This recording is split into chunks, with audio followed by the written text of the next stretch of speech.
I'm Milo Mazor, the Executive Director of the Clayton House, so named for our most famous resident, Judge William Henry Harrison Clayton, who was the Chief Prosecutor in Judge Parker's court.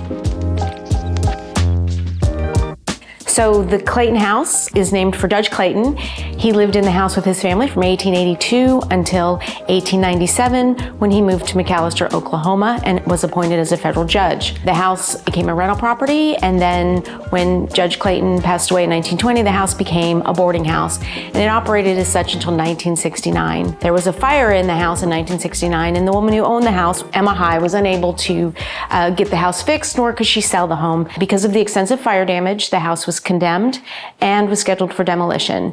And a group of concerned citizens led by Julia Yaden came in, literally stopping the wrecking ball, saving the house from demolition. She then created the Fort Smith Heritage Foundation, and that foundation is who operates the Clayton House today.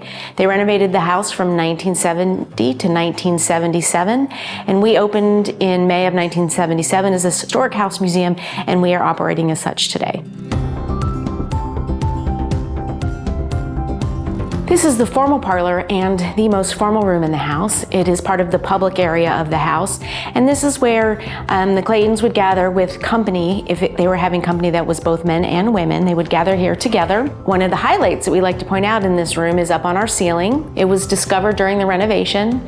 There was about 7 layers of wallpaper on top, and they took 6 weeks to take it all down, and were able to get a good idea of what it looked like, and they had an art student from what was then West Ark Community College come and reproduce it.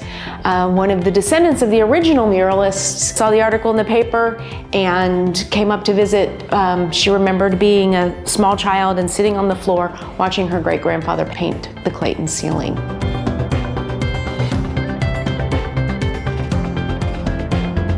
So this is William's study, and this is where, if he were entertaining with just men, that gather in here, sort of a modern day man cave. He would also conduct interviews here, do some work in this room as well. William gets appointed by President Grant to come to the Western District Court of Arkansas as the chief prosecutor. He and his brother Powell convinced President Grant to appoint Judge Parker the following year in 1875, and that's when Parker comes, and Parker and Clayton then proceed to prosecute over 10,000 cases, cleaning up what was then the Western District Court.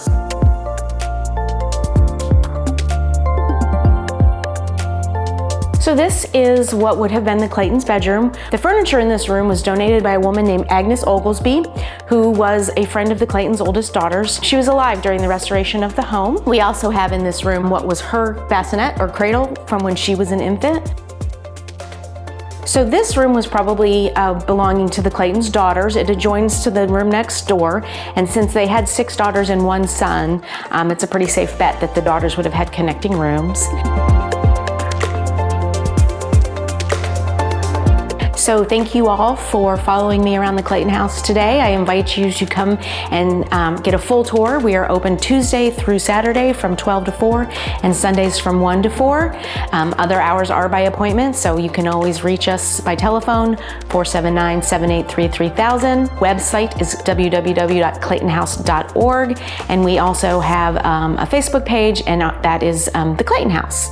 So you can get more information there about our events, any special events that we're having, just information about the house in general.